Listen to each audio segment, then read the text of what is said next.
앞서 정세균 국무총리는 윤석열 총장과 추미애 법무장관 모두에게 이렇게 경고한 바 있습니다.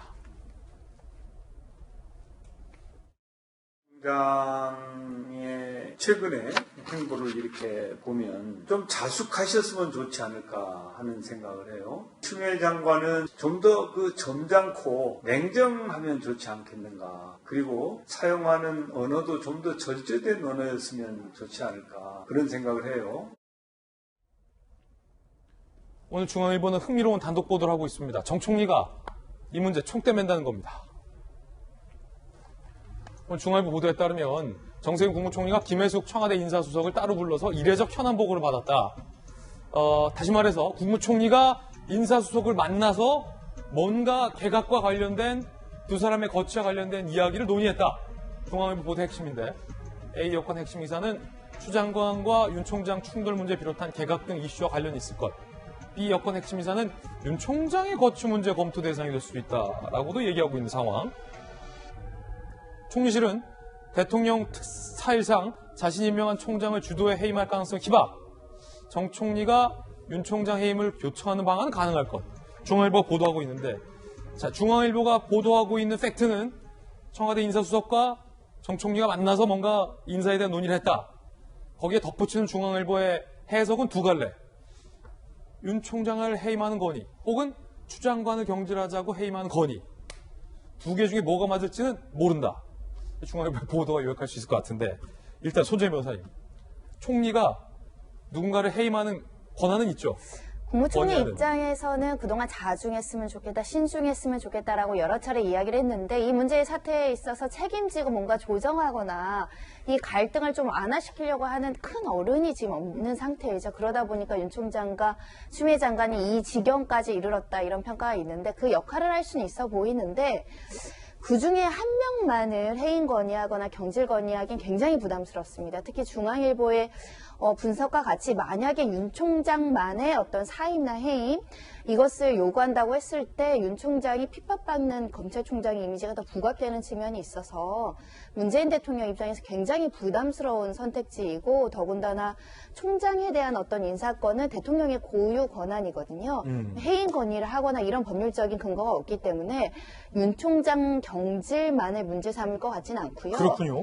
다만 예를 들면 내각과 관련해서 내각 교체 시나리오와 관련해서 법무부 장관을 교체를 하게 된다면 특히 이제 추미애 장관은 또 여러 가지 보궐선거라든가 정치권에 할 역할이 있으니까 추 장관에 대한 인사를 교체하면서 윤 총장에 대한 어떤 검토 이거는 있을 수 있지만 한쪽만을 두둔하기는 사실상 어렵다. 특히 국무총리가 가져야 되는 공적이고 객관적인 의무가 있기 때문에 인사수석을 만났다. 그것이 윤 총장 경질이다. 이렇게는 해석하기는 아직은 섣부르다라고 생각이 듭니다. 제가 생각할 때도 일단 그 국무위원회 대해가지고 총리가 해임 건의를 할 수 있습니다. 예. 근데 이제 검찰총장 국무위원이 아니잖아요. 예. 그러니까 공식적인 해임 건의가 아니라 이 정무적인 조언과 요청을 할 수는 있겠죠. 윤 총장 계속 이대로 둘 수 있겠습니까? 라는 식의 이야기는 할 수 있겠지만 그건 공적인 해임 건의하고 다르고 그리고 제가 생각할 때는 만약에 그런 이야기를 하려면 민정수석하고 만나서 이야기하는 게 더 맞아요. 근데 인사수석은 만났다는 건 팩트고 그거는 이제 첫 번째 그게 있는 것 같습니다. 정 총리가 최근에 개각 뭐 늦지 않을 거다. 연말 이렇게 안 간다. 좀 짧게 2번 한다.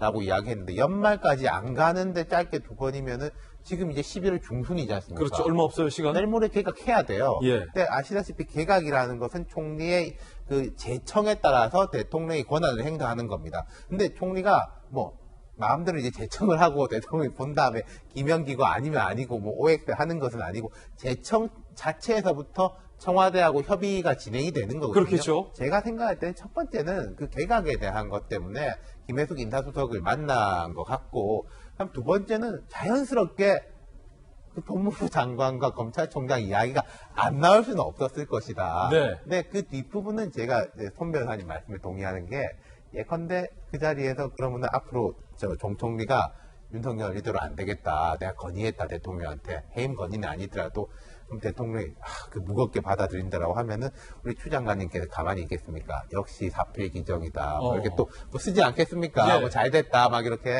그럼 그건 또 정 총리 부담이 너무 크죠. 예.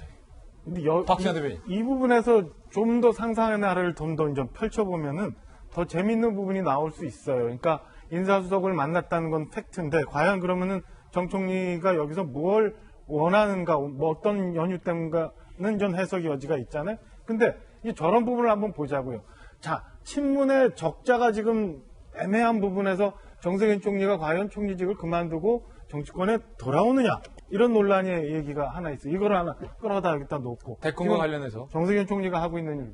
자, 좀 전에 우리가 봤지만 여당의 중진들마저도 추미애 장관의 현 행태에 대해서 당에 부담스럽다는 얘기를 많이 해요. 아무도 통제 못한다는 상황이에요. 그런데 여러 가지 이런 상황에서 정세균 총리가 추미애 장관에 대해서 굉장히 그 해임 건의를 한다거나 아니면 추미애 장관에 대해서 굉장히 단호한 입장을 보였을 때 그리고 정치권에 복귀를 했을 때 정 총리의 위상과 위치가 어떻게 될 건가 이런 것까지 상상의 나래를 펼치면 저는 오히려 그 정세균 총리가 이 여러 가지 상황 속에서 추미애 장관에 대해서 뭔가 결단을 하고 결단을 대통령께 요청을 드리면서 짜자잔 하고 정치권에 다시 재등장할 수도 있다라는 상상의 나래를 좀 펼쳐봤습니다.